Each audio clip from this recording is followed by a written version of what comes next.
All right. Perhaps any audiences in the room would like to give off their opinion regarding this?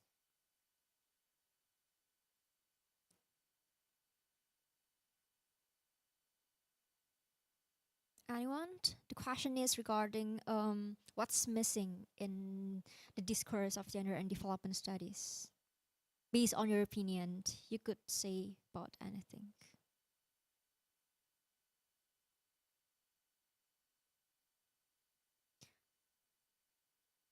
Okay, perhaps I would like to start first, but if there's any audiences who would like to give up their opinions, feel free to raise your hands. And um, maybe from my opinion, what's currently missing right now is how the discourse of inclusivity itself hasn't really be embraced by the world itself, and how if we talk about development and gender studies, it's really different from each countries. And when we talk about like the global south as well as the West, it's really different, and the gender gap is different, and how they actually initiate gender equality itself is really different. And sometimes, like these solutions that could be applied to, like um, gender development gap um, problems is just came from the West countries, and it's not really applicable for the global South country, and it's really a huge problem because like each countries have their own cultures as well as their own norms that they need to actually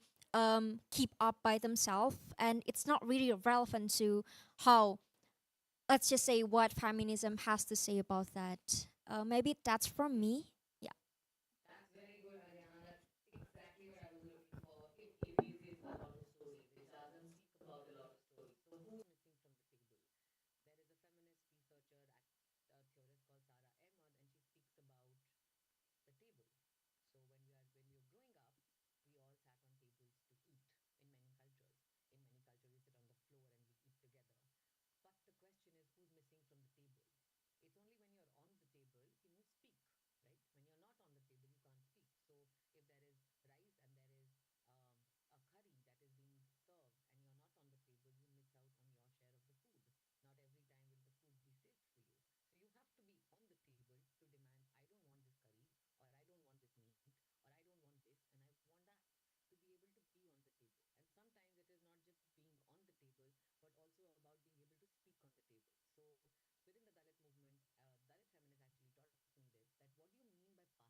pollution of a river from where communities were taking water in south of India. They stood in the lake for days, from the river for days, almost up to chest. The water was coming up to their chest while they were standing in the river to protest against the factories that were putting waste in the rivers. So for clean water, and they were called Jal Satyagrahis. Jal is water, Satyagrahi is protesters, and that became a very that was something that was inspired by the Chipko movement. Kodankulan was another similar movement that happened with respect to nuclear power plants, and similar approaches happened. So there is women who have been constantly part of environment, constantly part of ecological spaces, constantly working and constantly speaking back, but they weren't part of the discussions on Big Bad Gad. So when we say pluriverse, that will end his talk on, this is what pluriverse looks like.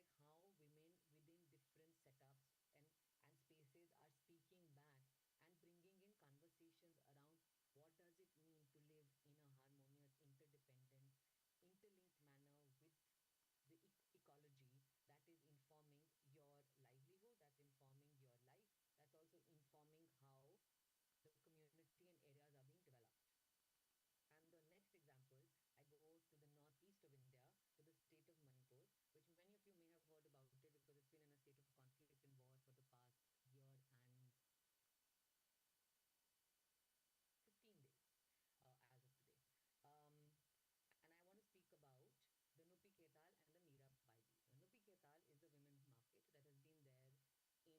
These are also spaces that have been part of dissemination of information, but also political conscientization of the women in these markets. And Mira Paibis are women who were mothers. Now, Mira Paibi in Manipuri means women torch bearers. And they emerged in the 1980s,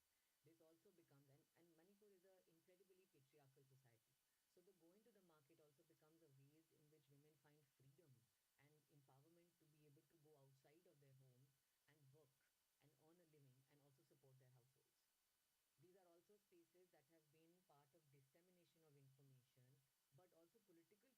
about.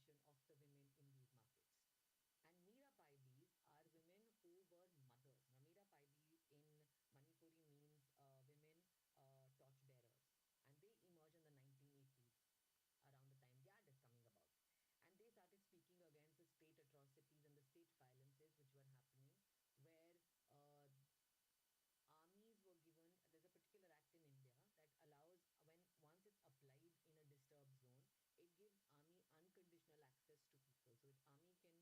So even though Mira Paibis is a voluntary organization or a voluntary collective, every household would send one older woman to be part of these spaces. So they started neighborhood watches at night so that army raids would not happen, and they could deter army from taking away the men and torturing them. Spoke against alcoholism, prohibition of alcohol, because of the violence that it led to. It supported women through sexual violences. It became a space where women, and most of these women have basic education, politically educated themselves to ensure access to justice and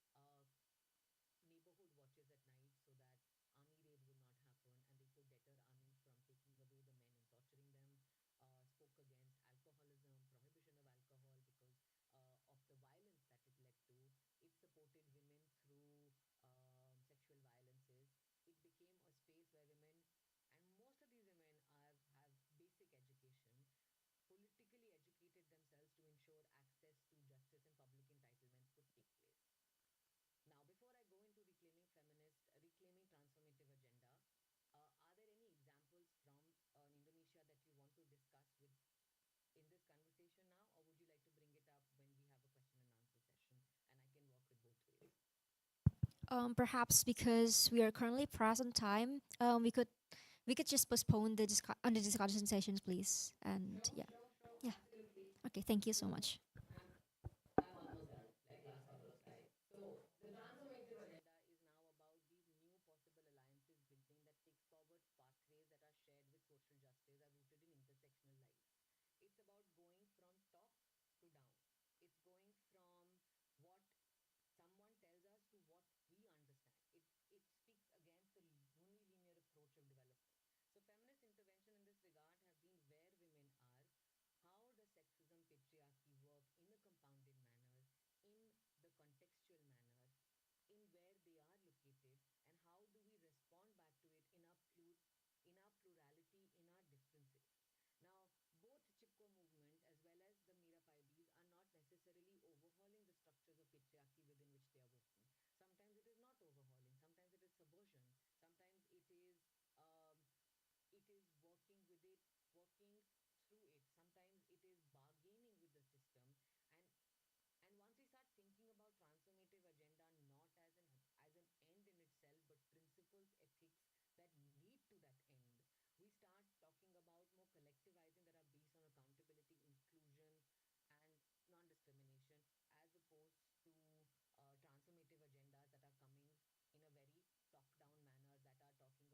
All right. So thank you so much for the amazing presentations, Duty. And now we are moving on to the discussion sessions because before we wrap up the actual sessions, and due to the limited time, perhaps I'm going to be the one to ask the questions. And one thing that really caught my attention when you delivered your presentations was the thing about how a feminist movement and how it could actually enact to the world have to be um, developed from top to bottom.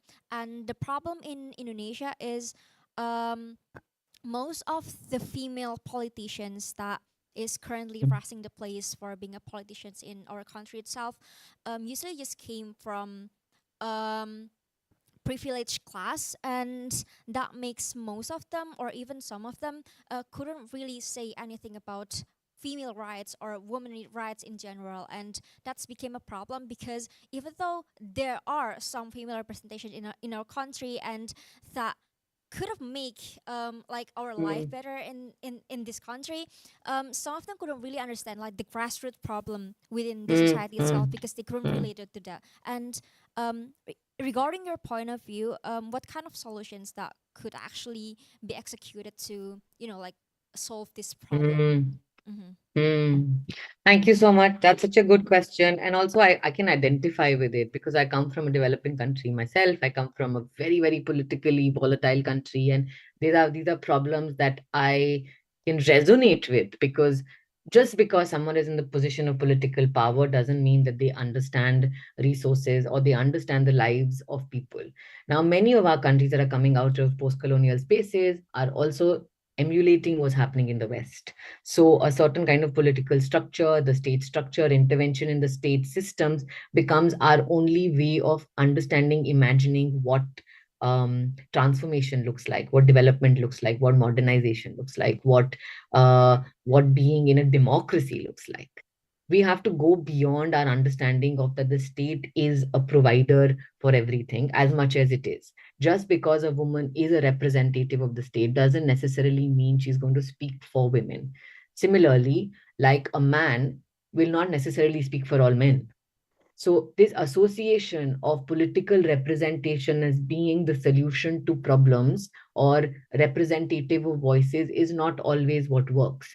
And sometimes it is about politically empowering people to have political opinions and voices to be able to speak back and also be part of systems and structures that are more decentralized. And for me, there is no solution but a process or a praxis in which we start politically educating people in the language as opposed to um, wanting to change, put, constantly just navigating and negotiating with people in power. I hope that answers your question. I'm very aware we are the third speaker needs to speak now. So Yeah. um, We're so sorry for the inconvenience, but we're really no grateful problem, for, no problem. yeah. Thank you so much for delivering the amazing presentations once again. And audiences, please appreciate our speaker. Clap your hands, give amazing applause for our speakers. Thank you so much.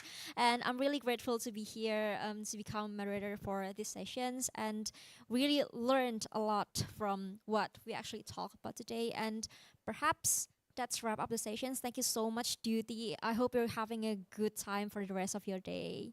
Thank you. Thank you so Thank much. you so much. Thank you. Yeah, thank you so much. So, um, that's the end of our second sessions. And after this, I'm giving back the floor to Safitri. Thank you so much.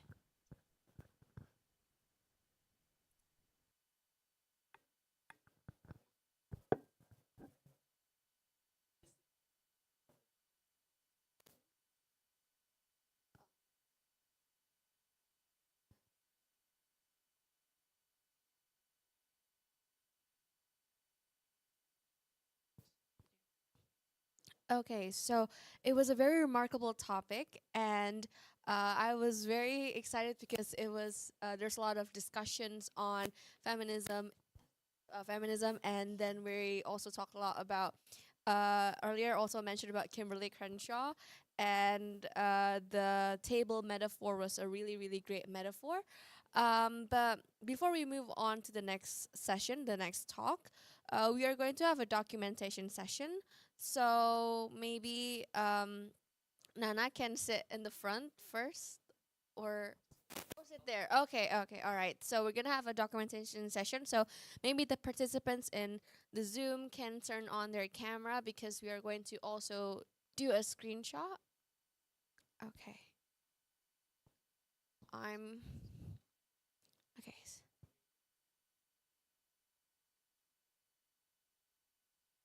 All right, we're just waiting.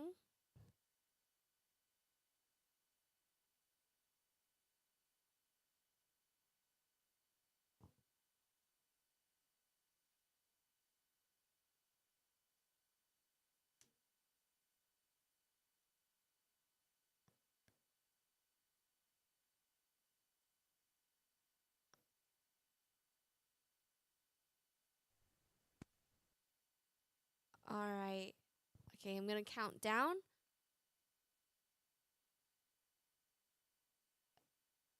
Okay, 3, 2, 1. Okay, one more time. 3, 2, 1. All right, thank you so much. Let's give a round of applause for Dyuti as well as Nana earlier as the moderator. It was a very, very interesting discussion. And we're going to be moving on to the very last topic for today. And I'm really hoping that everyone is very much excited. I would like to welcome Danang Aditya, the Program Officer, Climate Change and Human Mobility at Raoul Wallenberg Institute.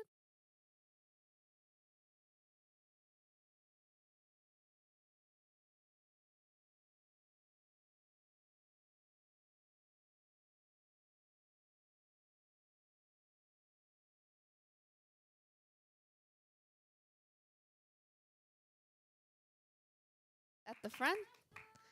All right, thank you. So, hi everyone. So, two session must be a little bit tiring, but I guarantee after this you will get a really influence material case best the case from Indonesia. And it's an honor for me to guide everyone in the last session. My name is Najwa Tifa from Political Science in my first semester. In the last session, Back to the Roots, Indigenous as the Center of Sustainable Development, ASEAN case, and we're gonna meet amazing speaker. On the last session, Mr. Danang Aditya Nizar. Mr. Danang, can you hear me? Yes, loud and clear. Okay, thank you. How are you, Mr. Danang? Good, thank you. How are you there? And before we Am I audible? yeah, already audible. Okay, great. Okay. Thank you. And before we move to the session, in Indonesia, we know a sentence, kalau tak kenal maka tak sayang. If you don't know somebody, we wouldn't care of them or everything from them. So, let me introduce our speaker today. Mr. Danang Aditya Nizar, as alumni from University of Queensland, major regional and town planning. Also, Master of Arts, major Antrophology of Development and Social Transformation from University of Sussex, and passionate on climate change and human mobility. Also, he is at Raoul Wallenberg Institute and a leading international human rights institution. Also, he had bunch of experience as livelihood officer at Save the Children International, training assistant at International Organization for Migrant, partnership manager at Social Business Indonesia, and stakeholder engagement officer at UNDP. And Mr. Danang, before we start the session, can you give me a little bit reason about why you are really patient in climate change and also human mobility before we move to the session? Yeah, thank you. I think first of all, because climate change is climate crisis, as I would say it, it's something that is one of the most pressing issue at the moment, and that as you mentioned earlier as well in your introduction, my profile maybe is a bit different from other speakers. I consider myself more as a practitioner compared to academia or scholars. So, and then I mean, in the development sector at the moment, the issue of climate crisis is, of course, an increase, and then so it is something that we really need to look upon, and then to have more innovative and then comprehensive approach to address it. Okay, thank you. And without any further ado, let's tune in to the last session, Mr. Nizar, by the Zoom. And Mr. Nizar, time is yours. Okay, thank you very much. So, good afternoon, all. So my name is Danang, Nizar, and you can call me Danang. And first of all, thank you very much for the kind introduction, and thank you very much as well for having me here. Especially because I learned a lot from the other two distinguished speakers, from Dyuti and from William as well. It always been an amazing experience listening to this anthropological courses, I would say, because this really refreshed my memory back in when I did my master's in anthropology in Sussex as well. So as I mentioned earlier by the moderator, I'm the program officer currently for climate change and human mobility at the Raoul Wallenberg Institute of Human Rights and Humanitarian Law, or RWI. So maybe I'm going to start with introducing a bit about RWI as an organization. So RWI is an academic and research institute based in Lund in Sweden. And our mission is to promote as well as to advance human rights through knowledge. So we have different country and regional offices around the globe. But then, especially for the Asia Pacific portfolio, we manage it through our regional office in Jakarta, Indonesia, where I'm currently based in. And our focus in this regional office is on the mainstreaming of human rights-based approach across various sectors, especially in the related to the issue of environment as well as climate crisis. I'd like to start my session with a disclaimer that I do not recognize myself belong to any indigenous groups, although I've been working on this issue for some time. And I strongly believe that the representatives from indigenous peoples and local communities, or IPLCs, are the best suited to discuss this topic. But then based on my discussion with the organizer, unfortunately, despite their best efforts, there's no IPLC speaker that are available today. So, but then nevertheless, thank you very much for the invitation, and I'm honored to be here. And I hope that I could share some insights based on my experience working with IPLCs over the past years. So I believe that the organizer will help me to operate the slides, I suppose. Or should I share it myself from here? Mr. Danang, please wait for a moment. We'll help you. Sure.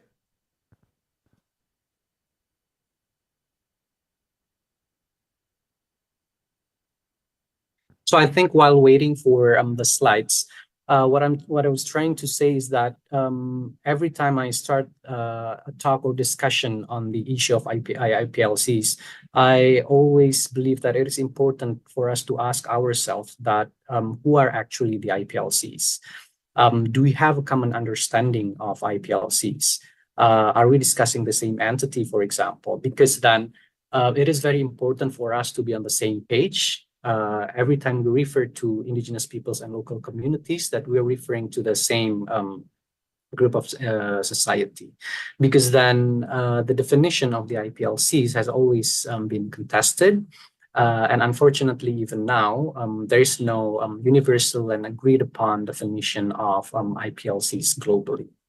So I still haven't seen the slides yet. Or do you want me just to continue and then, because it's just, I mean, the slide is just to guide the discussion and then to make it more structured. I mean, I could just go on without the presentation if you may. For the delay. No, that's all right. That's all right. We're trying to fix it up. Sure.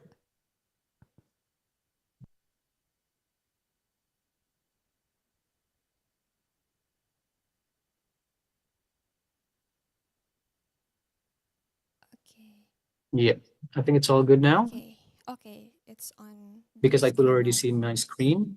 Yes, thank you. So yeah, can you move to the second slide, please? So yeah, so this is the working definition used by most UN agencies that they define the indigenous communities, peoples, and nations as groups that has a historical continuity with the pre-invasion and pre-colonial societies that developed on their territories, and then they consider themselves distinct from other sectors of the societies. So I think personally, what I could take from this definition is that it has a strong emphasis on the historical continuity with pre-invasion and pre-colonial societies context, as well as the distinct characteristics of the distinctiveness of the IPLCs. And I think it could also show to us a bit the nuance of how the term indigenous peoples is actually a colonially construct. It's actually a colonial term arising from categories that we could found in the ILO Convention on Indigenous and Tribal Peoples in 1988. And then the indigenous peoples was actually used in countries where they experience a settler colonialism, like Australia, United States, Canada, and New Zealand as well, for example, while the term tribal people was used more in the independent countries in this part of the world, in the global south, in Asia, for example, and Africa. And then nowadays, this term of indigenous people is actually a midpoint or as a used as a general term trying to summarize both contexts.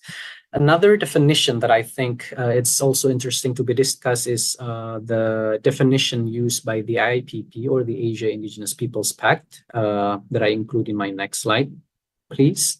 So this definition is not a rigid definition that should be used like in a as a working definition, but then I see this definition as something how AIPP as a network of indigenous rights network and advocates trying to define themselves as IPLCs. So they highlight that as IPLCs that they have their own distinct language, culture, customary laws, and social and political institutions as well. And then for them, the self-identification is very crucial. And then they also highlight how they have the collective rights that is also recognized by the UNREP or the UN Declaration on the Rights of Indigenous Peoples.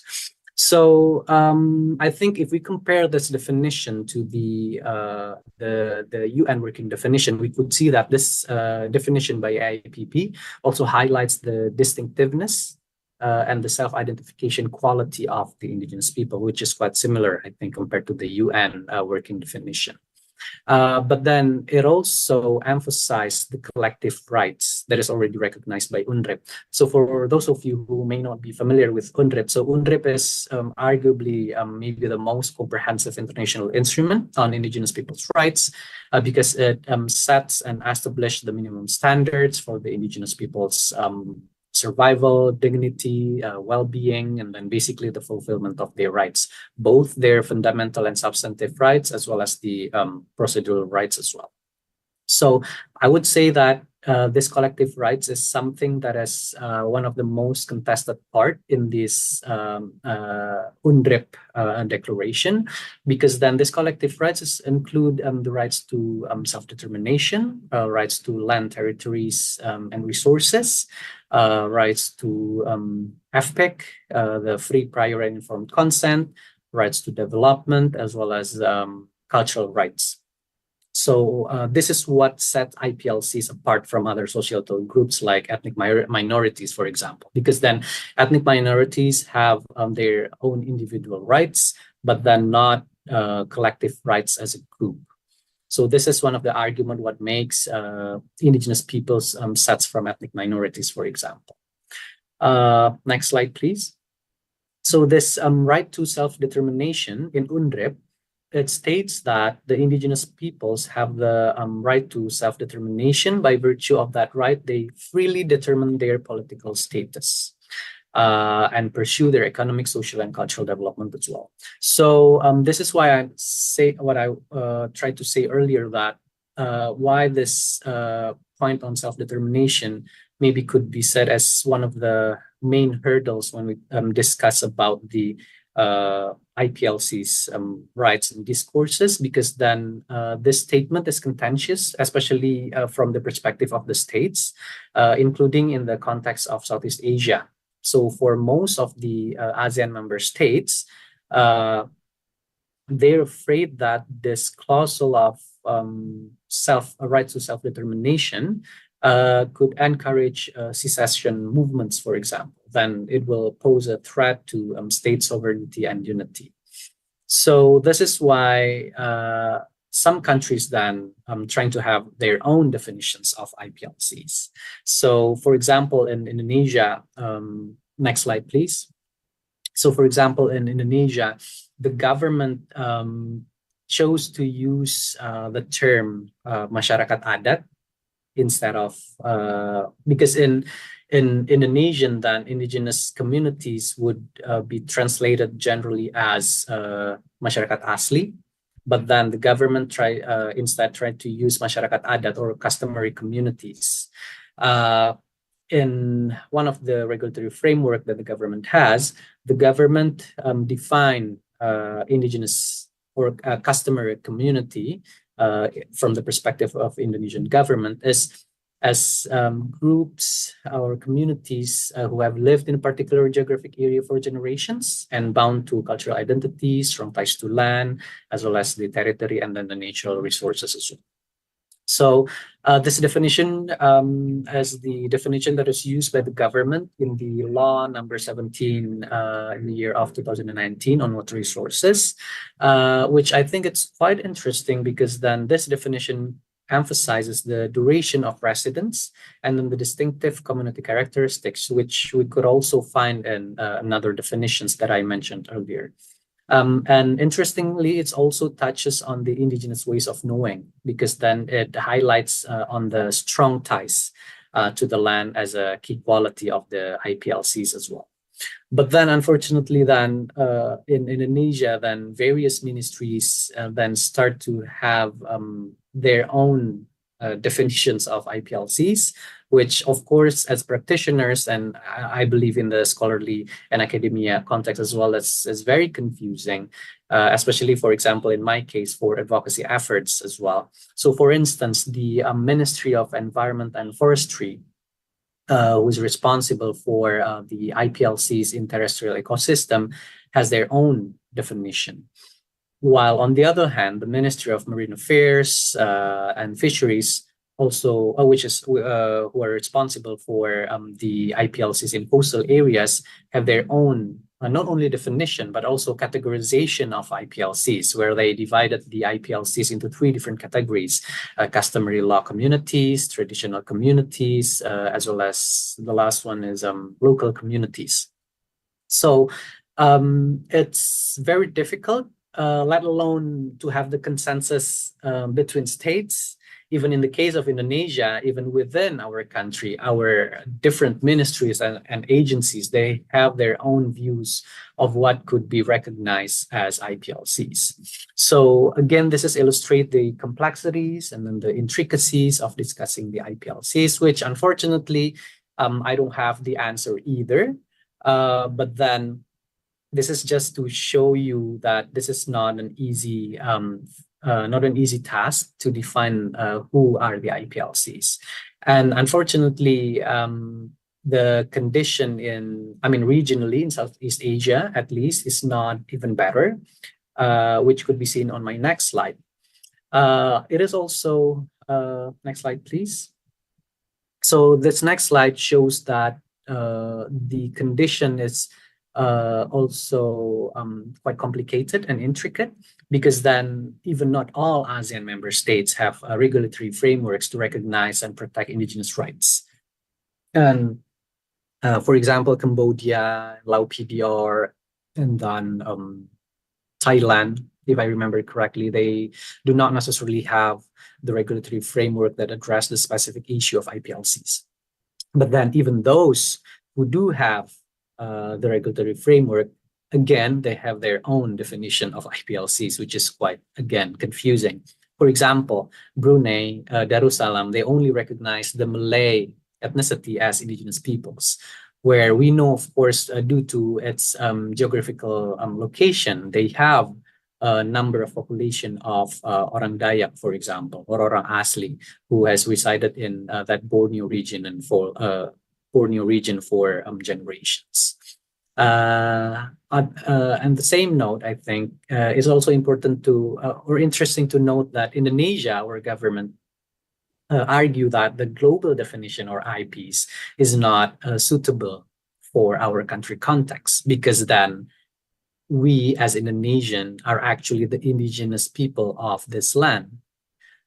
So again, I think this two different perspective is it's interesting to see because both perspective have their own point, and then I think it relates back to my earlier point that how this concept of IPLCs is colonial construct, because then from the perspective of the Indonesian government that we are the Indonesian are the indigenous people of this land, and then the Dutch people, the Japanese are the settlers, right? Which is fair, I would say. But then I think this differences in terms of the rights fulfillment makes it a bit concerning, because then lots of confusion and gray areas there. Because then, especially because we're talking about Southeast Asia, these differences then complicate the when we're trying to address the IPLC's issues, especially the fulfillment of their rights. Because if we talk about between member states that we don't regionally we don't have the consensus of the IPLCs, then at the moment this results in the absence of the regional mechanism that specifically address IPLC issues. So, and this absence, I would say, affects different processes, policy processes, which then relates again to the rights fulfillment of these IPLCs and then the protection of them. Like, for example, the most recent one, I would say that this confusion and ambiguity then also affect the process of drafting the environmental rights framework, or ERF, by ASEAN, where RWA is also part of it. Because then we witness how it's quite difficult to ensure that IPLC rights is included, because then the main reason I would say is because of the lack of consensus on the regional definition that could be accepted by all member states. And of course, that's from the regional level, but then on the ground as well, then the lack of this regulatory framework also jeopardize the IPLC's protection, especially in climate change, adaptation and mitigation, and just energy transition process and initiatives as well. Next slide, please. So why I mentioned about this just energy transition, because at least in this current development settings, and I would say at least in this part of the world, just energy transition is becoming more and more like a buzzword in development sector, and almost all organizations are flocking to go into the issue of just energy transition. Maybe because the money is there now, the money is pouring for just energy transition initiatives. But then consequently, because if this initiative is not conducted based on human rights and not grounded in a human rights-based approach, then it will result in a new vulnerabilities and a new risk as well for the community. So for example, in the Philippines, how the Mining Act of 1995 then has a risk of being used by the authority to exploit the IPLC's rights, which is, I think, could be seen in the context of Indonesia as well, because these two countries are very rich in the critical minerals extraction, which is very important for just energy transition, like nickel and cobalt, which for Indonesian case, for example, we could see in the case of Obi Island in Maluku, where the nickel mining, the exploitation of the extraction of the nickel mining is harming the environment, which then harming the livelihoods of the IPLCs there, which then lead to the involuntary migration. So the result or the adverse impact would be in the extreme of the eviction, or to the slow and gradual migration, which is involuntary as well, which we could also be seen as part of a climate-related mobility.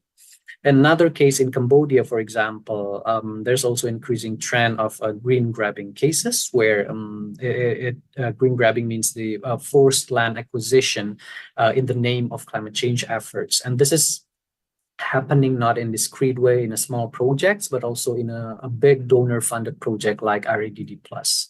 So I think these examples really highlight the need for a comprehensive regulatory framework to protect the IPLCs, who face really, due to their distinctive characteristics, which we could find in 3 definitions that we discussed earlier, which then, of course, resulted to their unique challenges as well in facing climate crisis.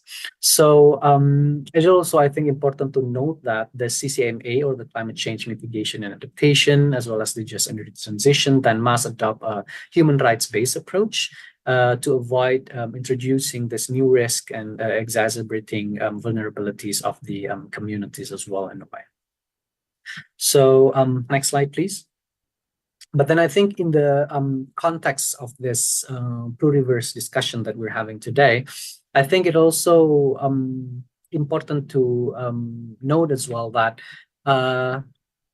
recognizing the IPLC's specific vulnerabilities is also crucial. Than to avoid the over-romanticizing of indigenous knowledge in the context of sustainable development, for example, for today's talk, or in a climate discourse in general. You could easily, for example, Google and search, you could just type indigenous knowledge, sustainable development, or indigenous knowledge, climate change. And the search hit, the result would give you with tons and numbers of articles and then reports highlighting how the IPLCs have a very, very good and sustainable ways of living, and how indigenous knowledge is very good to preserve and conserve the environment. So it is very in line with and could really support the achievement of the global agendas, for example. But then I think on the other hand, then we also need to understand that IPLCs, they themselves also face new challenges due to this climate crisis, and they're faced with they need to face this new challenges and new climate condition, for example, that they've never been experiencing before, especially if we compare to the time where this indigenous ways of living or body of knowledge are introduced generations ago. So there's also a possibility that this indigenous ways of knowing or indigenous knowledge may not necessarily suitable and then maybe appropriate to address this very rapid and challenging climate conditions. But then I also want to say that by recognizing the specific vulnerabilities of the IPLCs, it doesn't mean that we position them in a passive and then in a passive position, they cannot help themselves. But instead, I think it's a way for us to recognize and acknowledge their agency to adapt to these new challenges, to this new climatic condition and climatic crisis, which then we could see where the gaps are, and then maybe we could help and then in collaboratively and collectively support for the best fulfillment of these indigenous rights. One of the most famous case, I would say, of the risk of this romanticization is the Mbah Marijan, who the picture you could see on the slide. He's the former traditional caretaker of Mount Merapi in Yogyakarta.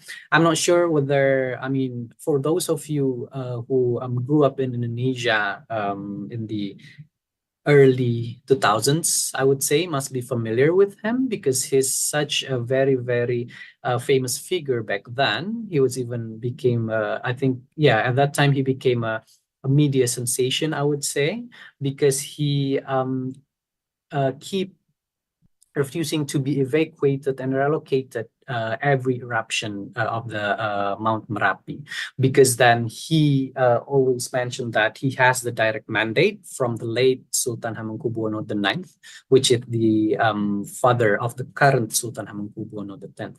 So at that time, he refused to be evacuated and relocated because he feels that with his indigenous ways of knowing, he has the traditional and the cultural mandate to protect the Merapi by being there.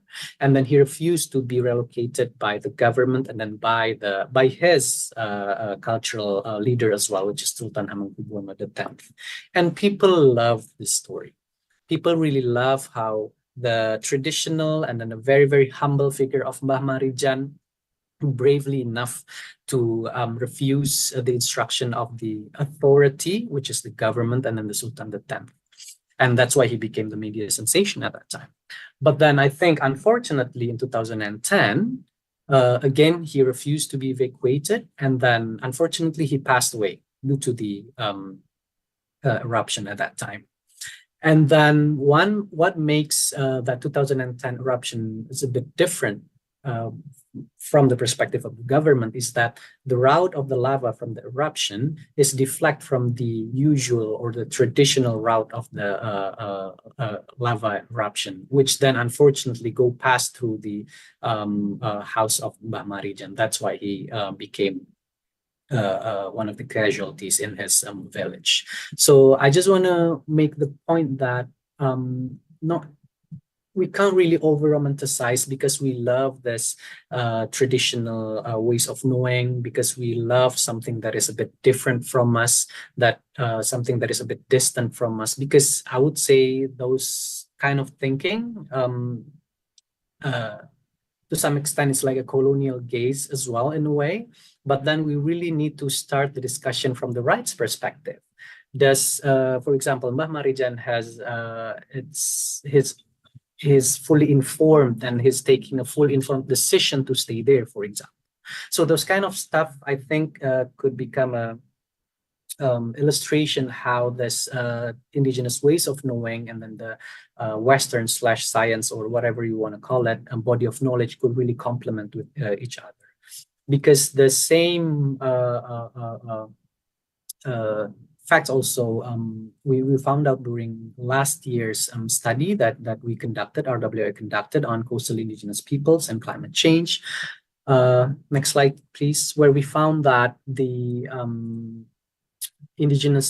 coastal indigenous peoples also facing not only one type of vulnerability, but multidimensional vulnerabilities, from environmental, economic, social, and cultural, as well as political vulnerability. And then, for example, they couldn't really rely on their traditional knowledge anymore to because I mean their traditional livelihood is from fishing, because they're most of them are fisher folks. So because of this changing climate and then ocean acidity as well, they were quote unquote forced to find a new fishing ground, which is a bit further from the coast.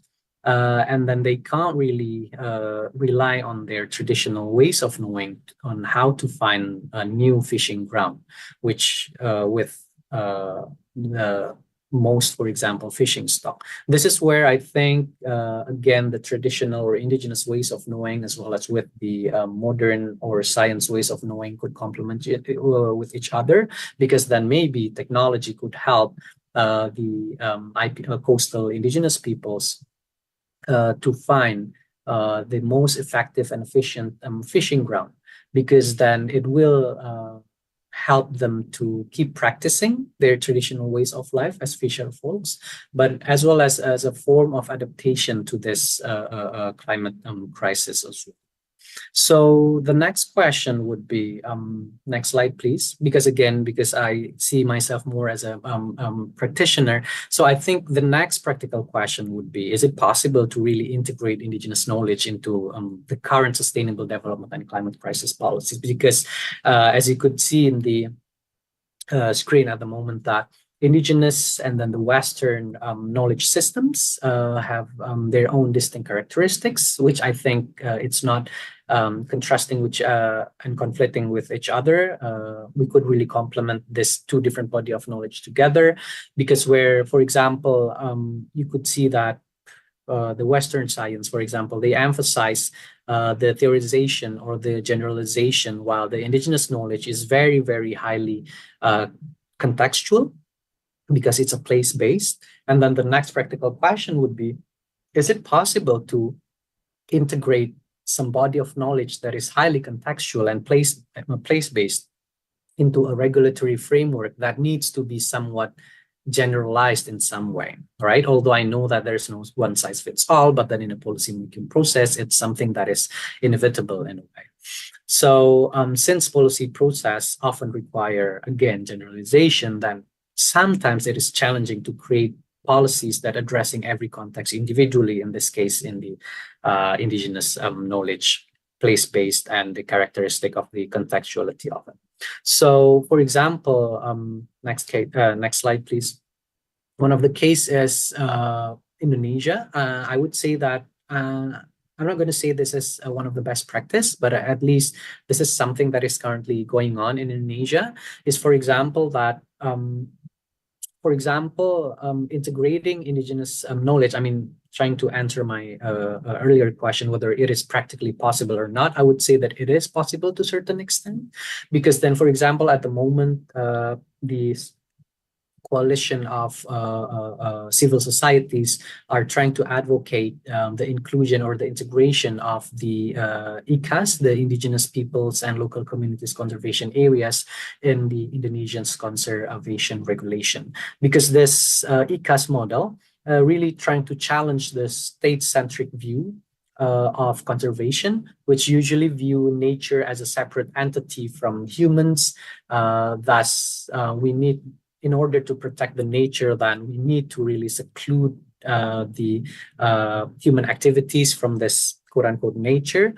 But while the traditional indigenous ways of knowing have different views and try to see the nature and human in a more conjunction way, I would say. So it's unthinkable for them to separate between human and nature. So that's why through ICAS, what the civil society, the coalition of the civil society is trying to do is trying to advocate this inseparable connection between IPLCs and their nature or their environment within this conservation regulatory process. So I think this is also related to the pluriverse discourse that we discussed, for this webinar, that it is possible to, because this is one of the practical example, I would say, how we could include this pluriverse approach or a different perspective into policy processes. Although I would say that it's still a long way to go. But I think the efforts to include, in this case, ICAS, for example, in Indonesia's regulatory process, in this case, Law Number 5, 1990 on conservation, is underway, and it shows some progress, I would say. So I think it is still possible to integrate this pluriverse dimension or ways of knowing and indigenous knowledge, indigenous ways of knowing, but then to a certain extent, because then we also still need to understand that in the policy making processes, there still need to be some sort of generalization as well. And so lastly, I'd like to share with you in my last slide that RWI also trying to work on this, especially how to really practically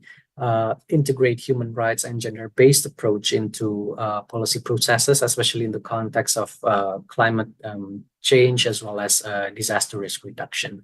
So a few years back, we developed what we call as a framework for integrating rights and equality. The idea is to help policymakers and stakeholders to integrate human rights as well as gender-based approaches into regulations. So this framework is it's basically a consolidation of tons of international standards and guidelines on human rights and gender principles, and could act as some sort of like a checklist or a menu book to ensure that human rights and gender principles are included in the climate and DRR actions. Because as we know that, I mean, there are lots of international standards and guidelines of human rights, and most of the time, policymakers, they need something that is really practical. That's why we come up with this framework.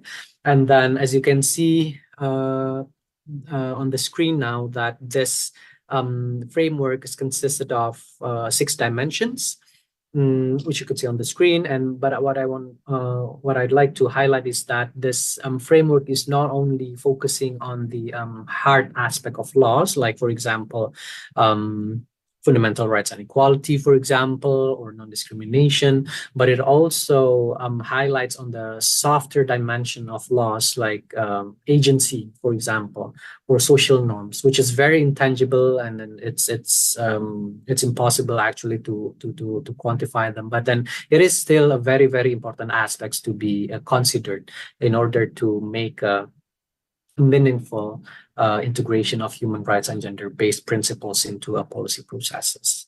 And we've been piloting FIRE in different contexts.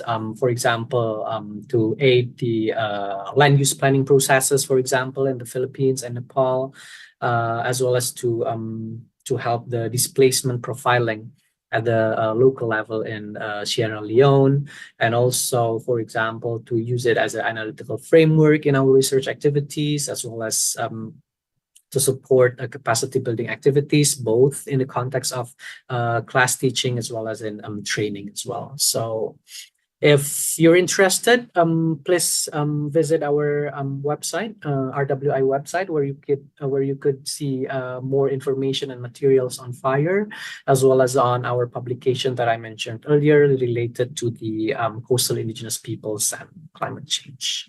I think I'll stop there. Thank you very much, and I'm still open for discussion. Hopefully, if we still have some time. Thank you.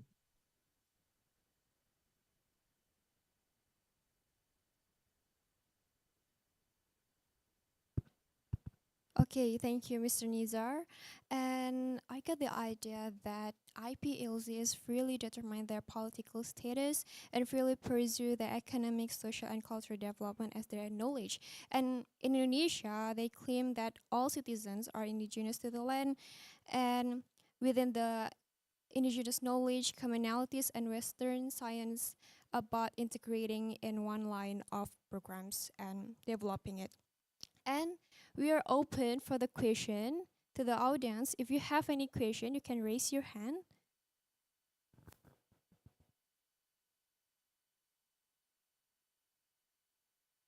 Okay, Mr. Nizar, we have a question from our audience. Sure.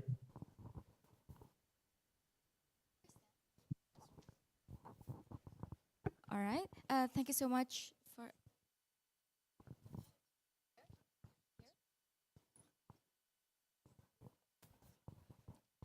All right, thank you so much for the opportunity. My name is Nizar Helmi. I'm majoring in public health.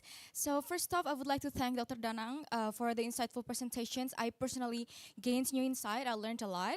So yeah, I'm going to talk about intersectionality.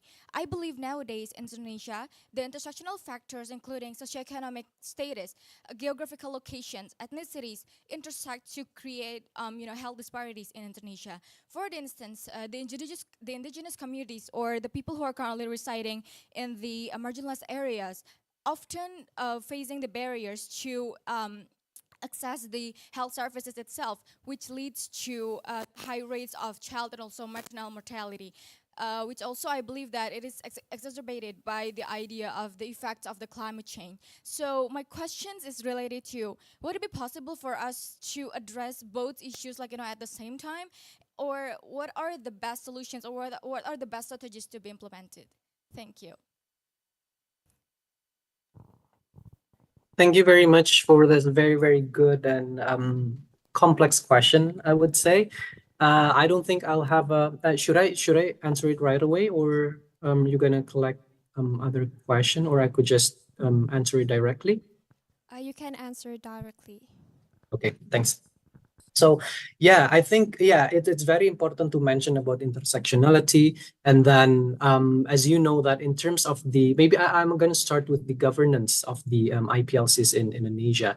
Just like you mentioned at the moment that unfortunately I didn't include it in my presentation, but then I have this one a map of Indonesia which shows the spread of the recognized. This is also something that is quite funny, I would say, because then to be able to be recognized as a IPLCs, then you need to, and then the IPLCs need to have this some sort of documentation from the states, from the authority. But then my point is that from that map, you could see that the spread of the quote unquote recognized IPLCs is concentrated or located in the eastern part of Indonesia, which when you try to overlay that map of the spread of the IPLCs with the spread of the Human Development Index, the HDI, or the IPM, Indeks Pembangunan Manusia, you could see that the IPLCs are located in province with among the most or the lowest HDI in the country. So I think this overlay or this data speaks something about that intersectionality as well, because that's why if we talk about specifically on IPLCs, I would say that the governance of the IPLCs should be the start if we're trying to really address this issue meaningfully. Because then at this moment, as I mentioned earlier, to be able to be recognized as IPLCs, you need to go through a very, very lengthy and administrative process, right from the local level up to the provincial, no, not even provincial, and national level at the ministerial level. So from the perspective of the indigenous communities, then it's quite silly that to be able to their rights to be fulfilled by the state, their indigeneity status need to be recognized by authority, which is an external entity to them, right? So I think there is no, again, unfortunately, there is no easy answer for it, but I would say that the governance of the IPLCs should be the start, and then the recognition of the indigeneity status should also be then the follow up stage for that, because then it will lead to some sort of fulfillment of other rights. Just the one that you mentioned is the rights to health, for example, but also by recognizing the spatial or the indigeneity status, then it will embed some sort of fulfillment of other rights. For example, rights to livelihood, rights to education, for example, rights to adequate housing, for example. Although, again, we can't really put our sedentary perspective, for example, to address this issue, because lots of IPLCs are still practicing the hunters-gatherers ways of life. But then what I'm trying to say is that using human rights, different sets of rights, both fundamental or substantive and procedural rights, as a starting point could be one of the most not effective, but then arguably comprehensive, because then it's a big tent. Human rights is a very, very big tent, right? So you could address almost all different issues under there. So I would say that the governance of the IPLCs, and then trying to rethink the recognition system of the indigenous status in this country, it's very, very crucial. And of course, I don't know whether you're familiar or not, but then the drafting of the law on IPLCs, RUU Masyarakat Adat in Indonesia, it's still a very, very long way to go. What we're trying to do at the moment with RWI is that we're trying to push our main counterpart, the Ministry of Law and Human Rights, as the leading agency to lead this process, because all this time it's still under the legislative desk, and then the main leading agency is the Ministry of Home Affairs, which has a very, very different point of view on IPLC's rights, because the Home Affairs perspective on IPLCs is on the how to govern, how to really make this different and contextualize IPLCs in a more structured manner. It's a very, very top-down manner. That's what we're trying to do, is to have more rights perspective by pushing and advocating for more active involvement from the Ministry of Law and Human Rights in this issue.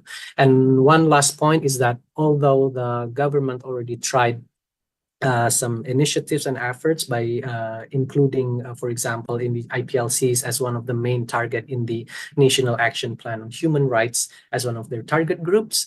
But then it's still very, very on the, I would say, superficial level, I would say, because they only stop at the recognition using a very, very lengthy recognition process. But then there's still, of course, a new avenue for that, because the Ministry of Law and Human Rights is currently drafting the new upcoming National Action Plan of Human Rights from 25 to 29 or 30. So hopefully next year, or from the end of this year, the government will conduct round of consultations, public consultations with different stakeholders as well, where we hope that the issue of IPLCs and then the environment, practically, specifically the climate crisis, could be more represented meaningfully in the document as well. Hopefully that answers your question. Okay, thank you so much, Mr. Nizar. And I agree with that because we need more legal law to make sure that IPLC have their own right and also about the representative in our government itself. And we are so thankful for your attendance in our Zoom. And by the way, if you want to know more about the indigenous people, you can see from Mr. Nizar's report titled Coastal Indigenous People and Climate Change, a Human Rights Perspective. Thank you so much for sharing with us today, Mr. Nizar. And if you Thank you very much for having me. okay, and I close the last session and I give it back to the Master of Ceremony. Thank you. All right, thank you so much for a very amazing topic, Mr. Danang, earlier. I would also like to say that I personally learned many things, many really great things, and I'm pretty sure everyone here in the audience also learned a lot of things, in particular about indigeneity and about sustainability, and it was really, really great. And I just want to say that before we wrap up this event, we are going to do a final documentation session. So right now, maybe all of the live audience can sit at the front, and then you all may stay seated, and then the rest of the people in the Zoom call might.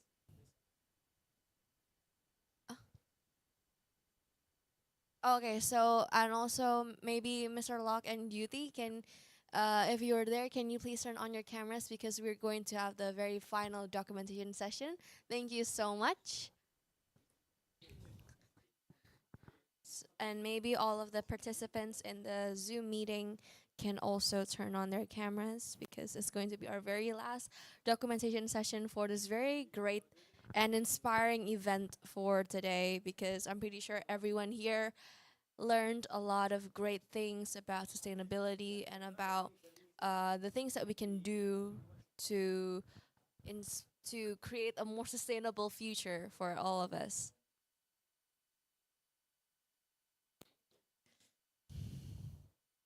All right. Okay. Okay, so maybe all of the live audience can maybe sit at this front aisle and maybe fill up the empty seats.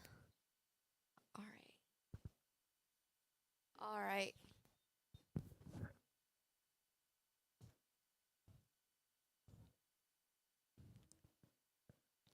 Okay, I'm gonna count down. 3, 2, 1. Maybe one more. 3, 2, 1. All right. Thank you so much, everyone, for attending. Will also like to thank all of the speakers, Will and Yuti, and also Danang for coming, and also all of the moderators for today, and also all of the participants, because without you guys, without all of the interesting questions, we wouldn't be having this event. And it's very important to have these kind of thought discussions and these kind of talks, because it's going to inspire action and inspire every one of you, and make our minds enlightened. And then maybe in the future we will have a more sustainable future for not just humankind, but for everyone on planet Earth. So I, Safitri, again would like to thank you everyone, and goodbye, and I hope to see you all on the next event. Thank you so much. Bye, everyone. Thank you. All right, thank you.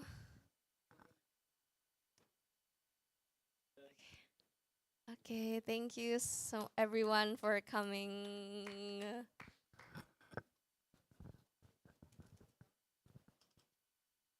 Baik teman-teman, that marks the end of our session today ya.